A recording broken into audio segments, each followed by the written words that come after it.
आज की क्लास में हम लोग हाइड्रोकार्बन के बारे में पढ़ेंगे। तो हाइड्रोकार्बन ये एक ऐसा ऑर्गेनिक कंपाउंड है जो हाइड्रोजन और कार्बन से मिलकर बना होता है। तो इसको हम ऐसे भी बोल सकते हैं कि हाइड्रोजन प्लस कार्बन, ये हो गया आपका हाइड्रोजन और ये हो गया कार्बन और ये बन गया आपका हाइड्रोकार्बन। और हाइड्रोकार्बन ये मेनली जो प्रेजेंट होते हैं, जो इसकी सोर्स है वो क्या है आपका क्रूड ऑयल, कच्चा तेल, और क्या है पेट्रोलियम। पेट्रोलियम क्या होता है कि जब क्रूड ऑयल को आप प्रोसेस करते हैं, क्या करते हैं, क्रूड ऑयल की प्रोसेसिंग करते हैं, तो ड्यूरिंग प्रोसेसिंग ये एक प्रोडक्ट की तरह जो है पेट्रोलियम ऑब्टेन होता है। तो पेट्रोलियम और क्रूड ऑयल में ये क्या होता है आपका हाइड्रोकार्बन प्रेजेंट होता है as a main constituent. We can say that crude oil and petroleum is made up of hydrocarbon. Next हम लोग फिर क्या पढ़ते हैं कि हाइड्रोकार्बन की टाइप्स। तो हाइड्रोकार्बन की टाइप्स में आप क्या देखते हो, तो hydrocarbon is broadly classified into two groups. First one is open chain or acyclic and second one is the close chain or cyclic. तो ओपन चेन, तो चूंकि चेन है, ये क्या है आपका साइकिल तो है नहीं, तो उसको आप क्या बोलोगे, ए मींस क्या होता है विदाउट, ए मींस विदाउट और विदाउट साइक्लिक, ए मींस विदाउट साइक्लिक मतलब कि क्या होगा, ये ओपन चेन होगा। और सेकंड जो कैटेगरी है वो क्या है, close chain or cyclic. Now further we classified open chain or acyclic hydrocarbon into two subgroup. Which one?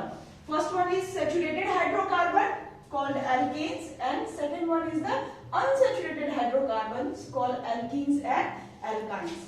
Alkanes आपने लोअर क्लासेस में भी पढ़ा है, क्लास 10 वगैरह में, कि alkanes जो होते हैं उसमें कार्बन जो होते हैं वो सिंपल बॉन्ड से अटैच होते हैं। एल्केन्स में कार्बन जो है वो सिंगल बॉन्ड अटैच्ड होते हैं, और एल्कीन्स और अल्काइंस में जो टाइप्स ऑफ जो कार्बन के बीच की जो बॉन्ड है वो डबल और ट्रिपल है। एल्कीन्स में कैसी है, कार्बन के बीच की बॉन्ड डबल है, जबकि एल्काइंस में कार्बन के बीच की बॉन्ड क्या है, ये ट्रिपल बॉन्ड है। नाउ नेक्स्ट फिर हम लोग पढ़ते हैं कि close chain or cyclic hydrocarbon. तो close chain or cyclic hydrocarbon को फर्दर हम लोग एलिसाइक्लिक और एरोमेटिक रिंग फॉर्म में क्लासिफाई करते हैं। एलिसाइक्लिक जिसमें आपको साइक्लोप्रोपेन, साइक्लोब्यूटेन, क्योंकि फर्स्ट मेंबर जो होगा वो 3 कार्बन का होगा, तभी तो साइक्लिक बन पाएगा। पहला मेंबर जो होगा वो क्या होगा आपका 3 कार्बन का ही होगा, क्योंकि 2 कार्बन से तो चेन नहीं बनेगा, मिनिमम कितना चाहिए, 3 कार्बन चाहिए। तो 3 कार्बन का जो होगा वो मेंबर होगा आपका एलिसाइक्लिक का। तो पहला मेंबर क्या होगा, साइक्लोप्रोपेन, उसके बाद cyclobutane, cyclopentane and so on. Now in aromatic is also called arenes, जिसमें आप क्या पढ़ते हो, बेंजीन रिंग के बारे में पढ़ते हैं। तो यहाँ पे अगर हम सैचुरेटेड हाइड्रोकार्बन की बात करें और एरोमेटिक्स की बात करें, तो एरोमेटिक्स और सैचुरेटेड हाइड्रोकार्बन में आप देखते हो कि ये एल्केन्स जो है ये, और यहाँ जो आप एरोमेटिक्स दैट इज एरीन्स को अगर आप देखेंगे तो पाएंगे कि ये दोनों जो है वो ज्यादा स्टेबल कंपाउंड है। क्या है, ज्यादा स्टेबल कंपाउंड है। क्यों, तो स्टेबल होने का कारण है कि कार्बन की टेट्रावैलेंसी जो है वो फुलफिल होती है। फुलफिल तो एल्कीन्स और अल्काइन्स में भी होती है, लेकिन यहाँ पे जो बॉन्ड्स हैं वो क्या होते हैं कि बॉन्ड्स के इलेक्ट्रॉन जो होते हैं वो स्टेबल होते हैं और उनकी एनर्जी जो क्या होती है, लोअर एनर्जी होती है। जबकि अगर हम एल्कीन्स और अल्काइन्स की बात करें तो ये काफी अनस्टेबल होते हैं। अनस्टेबल क्यों होते हैं, क्योंकि आप देखते हो यहाँ पे कार्बन के बीच डबल बॉन्ड है और यहाँ कार्बन के बीच ट्रिपल बॉन्ड है। तो आप देखोगे कि यहाँ पे एक पाई और सिग्मा बॉन्ड है, ठीक है, और फिर वैसे ही यहाँ पे आप देखते हो फिर एक पाई 2 सिग्मा बॉन्ड हो जाता है। हाँ, तो इसके कारण क्या होते हैं, ये अनस्टेबल हो जाते हैं, ये एडिशन रिएक्शन शो करते हैं, because it turns to form like alkene. क्यों, क्योंकि ये एल्केन जैसा स्टेबल होना चाहते हैं। तो ये क्या करते हैं, अपने बॉन्ड्स को, जो इनकी जो इलेक्ट्रॉन के कारण जो बॉन्ड्स बनी है पेयरिंग के कारण, तो इस बॉन्ड्स को वो क्या करते हैं एडिशन रिएक्शन के कारण चेंज करते हैं, और चेंज करके ये एल्कीन्स जैसे स्टेबल होना चाहते हैं। इसलिए हम कहते हैं कि एल्कीन्स और अल्काइंस जो है वो क्या है, अनस्टेबल है as compare to alkenes and arenes. Arenes की अगर बात करोगे तो यहाँ पे आप देखते हो कि ये बेंजीन रिंग है, बेंजीन रिंग जो 6 कार्बन का बना होता है, और यहाँ पे ऑल्टरनेट डबल बॉन्डेड प्रेजेंट होते हैं, alternate double bond carbon carbon के बीच में प्रेजेंट है। और ये ऑल्टरनेट डबल बॉन्ड जो कार्बन कार्बन के बीच में प्रेजेंट है, इसके कारण क्या होता है, ये रिजोनेटिंग स्ट्रक्चर शो करता है। क्यों? क्योंकि कार्बन यहाँ जो आप देखोगे एक सिग्मा एक पाई एक सिग्मा, तो ये जो बॉन्ड जो प्रेजेंट होते हैं, ये बॉन्ड रिजोनेटिंग स्ट्रक्चर शो करते हैं, ये मूवेबल होते हैं, ये मूव करके इसके स्ट्रक्चर को सेटिस्फाई करते रहते हैं टेट्रावैलेंसी को, जिसके कारण ये क्या हो जाता है, स्टेबल। क्या हो जाता है ये स्टेबल, और इसकी एनर्जी क्या हो जाती है, लो। इसलिए ये जो है कैसा बनना नहीं चाहता है, ये एल्कीन्स की तरह नहीं बनना चाहता, क्योंकि ये ऑलरेडी स्टेबल है अपने रिजोनेंस के कारण, अपने जो अल्टरनेट डबल बॉन्ड है उसमें जो अल्टरनेट डबल बॉन्ड में जो इलेक्ट्रॉन है वो मूव ऑन होता रहता है रिंग के स्ट्रक्चर में, और फाइनली ये किस टाइप से दिखता है, ये ऐसा आपका हाइब्रिड रिंग दिखाता है, जिससे आप देख सकते हो कि किस तरीके से ये जो पाई इलेक्ट्रॉन है ये मूव करते रहते हैं। ये हाइब्रिड स्ट्रक्चर है बेंजीन की, मूव करते रहते हैं और ये जो है ये रिंग को स्टेबल बनाते हैं। तो यहाँ पे आपने देखा कि alkenes and arenes are stable, whereas alkenes and alkynes are unstable. They show addition reaction because they converted stable, they become stable like alkenes. Now next जो अब हम लोग हाइड्रोकार्बन में एल्केन्स के बारे में पढ़ते हैं, तो एल्केन्स जिसको आप क्या बोलते हो, paraffins. Why we call alkenes as a paraffins? क्यों? क्योंकि एल्केन स्टेबल है, जो मैंने अभी बताया। तो पैराफिन्स का मतलब क्या होता है कि लेस एफिनिटी, लेस एफिनिटी मतलब कि ये रिएक्टिव होते नहीं है, ये स्टेबल होते हैं, तो ये लेस लिबाइल होते हैं, ये रिएक्शन क्या करते हैं, कम शो करते हैं, इसीलिए एल्केन्स को आप क्या बोलते हो, पैराफिन्स भी बोलते हो। नाउ एल्केन्स, अब चूंकि ये एक ऐसी फैमिली है जिसकी एक जनरल फॉर्मूला है, और उसकी जनरल फॉर्मूला क्या है, तो जनरल फॉर्मूला को हम रिप्रेजेंट करते हैं CnH2n+2 से। तो CnH2n+2, यहाँ पे अगर आप इसके मेंबर्स को आप निकालते हो, तो फर्स्ट मेंबर अगर C1 कार्बन 1 का होता है, तो इसकी जो फॉर्मूला होगी वो क्या होगी, C1H2 + 2 मतलब CH4, ये इस तरीके से होता है।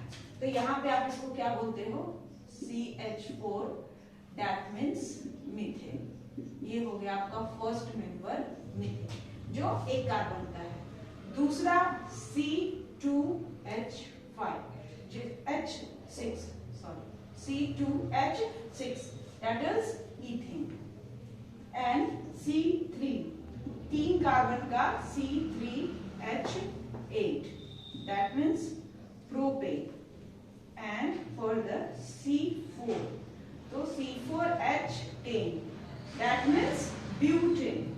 और इस तरीके से आप जितने भी कार्बन आप लेके जाओ नंबर, ये इस तरीके से इसके फैमिली मेंबर्स जो है वो इंक्रीज होते जाते हैं, और ये क्या कहलाते हैं आपके एल्केन्स, दैट इज पैराफिन्स कहलाते हैं। नेक्स्ट आप इसमें क्या देखते हो कि चूंकि ये एल्केन्स है, एल्केन्स जो होते हैं वो यहाँ पे कार्बन कार्बन जो है वो सिंगल बॉन्डेड होता है, और चूंकि सिंगल बॉन्डेड होता है तो यहाँ पे आप क्या देखते हो कि अगर सिंगल बॉन्डेड होता है तो हर एक कार्बन जो है वो sp3 हाइब्रिडाइजेशन शो करता है। कौन सी हाइब्रिडाइजेशन शो करता है, sp3 हाइब्रिडाइजेशन शो करता है। तो हर एक कार्बन जो किसके, एल्केन्स के जो होते हैं वो sp3 हाइब्रिडाइजेशन स्टेट को क्या करते हैं, शो करते हैं। नेक्स्ट अगर आप फिर बात करते हो 4, चूंकि ये sp3 हाइब्रिडाइजेशन शो करता है, तो इसकी जो स्ट्रक्चर जो होती है वो कैसी होती है, वो टेट्राहेड्रल होती है। क्या होती है, sp3 हाइब्रिडाइजेशन है तो इसकी स्ट्रक्चर क्या होगी, टेट्राहेड्रल, जो मैंने लास्ट क्लास में डिस्कस कर चुका है जब मैं कार्बन पढ़ा रही थी, उसी समय में बताई थी। नेक्स्ट फिर इसकी और जो एल्केन्स की जो प्रॉपर्टीज है वो है कि किस तरीके से इसके बॉन्ड्स के बीच में जो कार्बन हाइड्रोजन, ये है हाइड्रोजन, ये है कार्बन, ये है हाइड्रोजन, इनके बीच की जो बॉन्ड एंगल जो होती है, ये बॉन्ड एंगल जो होती है ये आपकी 109 डिग्री, ये हो जाती है 109 डिग्री और 28 मिनट्स की हो जाती है। इसको नीचे थोड़ा देखिए, ये है बॉन्ड एंगल किसकी, कार्बन हाइड्रोजन कार्बन हाइड्रोजन की, जो टेट्राहेड्रल शो करता है उसमें sp3 hybridised carbon atoms which having bond angle 109 degree 28 minutes. After that इसके बाद आफ्टर नेक्स्ट प्रॉपर्टीज क्या देखते हो, तो नेक्स्ट प्रॉपर्टीज है कि एल्केन्स जो होते हैं ये लॉन्गेस्ट चेन फॉर्म करते हैं, लॉन्गेस्ट चेन फॉर्म करते हैं, और ये लॉन्गेस्ट चेन जो होता है ये आपका क्या होता है, सैचुरेटेड होता है, सैचुरेटेड होता है।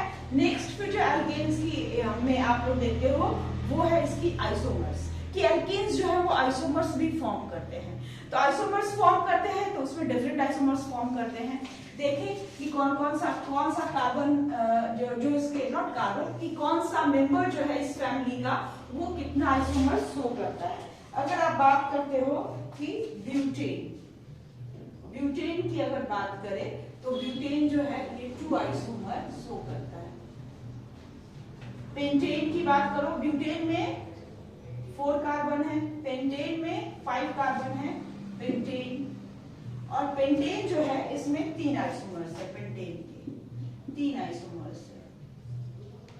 जबकि हेक्सेन की आप बात करेंगे, दिस इज C6 हेक्सेन, तो हेक्सेन के क्या है 5 आइसोमर है, 5 आइसोमर्स हैं। एंड नाउ हेप्टेन के 9 आइसोमर्स है, C7 दैट मींस हेप्टेन, और इसके क्या है 9 आइसोमर्स हैं। तो यहाँ पे आपने देखा कि जिस तरीके से एल्केन्स में कार्बन की नंबर बढ़ती जाती है वैसे वैसे इसके आइसोमर्स भी है वो बढ़ते जाते हैं। तो यहाँ पे फर्स्ट आप देखिए कि अगर कार्बन 4 है और जिसको हम ब्यूटेन बोलते हैं, तो यहाँ पे ये किस तरीके से आइसोमर शो करता है, तो C4H10, ये क्या हो जाएगी इसकी इस मेंबर की मॉलिक्यूलर फॉर्मूला होगी C4H10। और इसको जब आप स्ट्रक्चर जब आप इसका लिखेंगे तो ये कैसा होगा, CH3 CH2 CH2 और CH3, 1 2 3 4 कार्बन का हो गया, यानी कि 4 कार्बन 10 हाइड्रोजन यहाँ प्रेजेंट है, तो ये आपका क्या होगा ब्यूटेन। तो ब्यूटेन का ये सिंपल एक कंडेंस्ड फॉर्मूला है, ठीक है सिंपल। लेकिन जब आप इसका आइसोमर्स ड्रॉ करते हो तो आप इसके आइसोमर्स 2 बनाते हो, एक लिखते हो नॉर्मल ब्यूटेन और दूसरे को आप लिखते हो आइसोब्यूटेन। तो normal butane and isobutane, these are 2 isomers due to their different structure. ये जो आइसोमर्स जो एल्केन के दैट मींस जो ब्यूटेन में हम देखते हैं वो क्यों है, उसके किसके कारण, डिफरेंट जो चेन की जो अरेंजमेंट है उसके कारण। एक चेन स्ट्रेट चेन हो जाती है और दूसरी जो है वो क्या हो जाती है, ब्रांच हो जाती है, जिसको आप यहाँ देखते हो। देखिए कि नॉर्मल ब्यूटेन में 1 2 3 4 ये है नॉर्मल ब्यूटेन, जिसमें आप देखें कि carbon in which each carbon linked to each other and form a long chain, whereas in case of isobutane carbon link to each other and form a branch chain like that। और ये जो structure होती है यही iso कहलाती है, क्या कहलाती है iso. now satisfy their valency, so it becomes CH3 CH2 CH2 CH3 and this is further CH3 CH3 CH3 and this is CH, and this structure is called isobutane।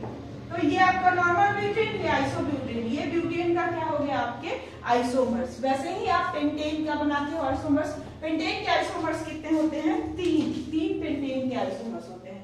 देखिए किस तरीके से, चूंकि पेंटेन 5 कार्बन का है, इसमें number of carbon atoms जो है वो 5 है, और इसकी जो मॉलिक्यूलर फॉर्मूला जो होगी पेंटेन की वो होगी इस तरीके से C5H12। जब आप इसकी कंडेंस्ड फॉर्मूला लिखते हो तो वो हो जाता है CH3 CH2 CH2 CH2 and CH3. So this is C5H12 and now it forms 3 isomers. ये क्या फॉर्म करता है? 3 आइसोमर्स फॉर्म करता है आपका। पहला नॉर्मल पेंटेन, दूसरा isopentane and third one is neopentate। तो नॉर्मल पेंटेन की बात करें तो नॉर्मल पेंटेन में स्ट्रेट कार्बन चेन होता है 5 कार्बन का। ये हो गया आपका 1 2 3 4 5। तो 5 कार्बन का स्ट्रेट चेन क्या कहलाया? नॉर्मल पेंटेन कहलाया। आइसोपेंटेन की बात करें तो मैंने आइसो का स्ट्रक्चर शो कर दिया है कि किस तरीके से ये ब्रांच्ड हो जाता है। तो यहाँ पे आप देखते हो कि ये कार्बन अगर इस टाइप से होगा तो ये वाली जो होती है स्ट्रक्चर, यही आइसो कहलाती है। ठीक है, या तो स्ट्रक्चर ऐसा हो जाएगा और नहीं तो ऐसा भी हो सकता है। और 1 2 3 4, या तो कार्बन इस एंड से इधर अटैच हो, नहीं तो इस एंड से इधर अटैच हो। तो both are the form of isopentane. And neopentane, what is their structure? So neopentane is looks like. Okay, so this is the structure of neo. Now satisfy their valency, so it becomes CH3, CH2, CH2, CH2, CH3. This is further CH3, CH, CH3, CH2, and CH3. CH3, CH2, CH, CH3, CH3, and this is further CH3, CH3, CH3, CH3. So this is all about the isomers of pentane. And now hexane का भी आप खुद से draw कर सकते हैं कि किस तरीके से इसके 5 आइसोमर्स है, क्या क्या पॉसिबिलिटी है इसके आइसोमर्स के, एंड हेप्टेन 9 आइसोमर्स।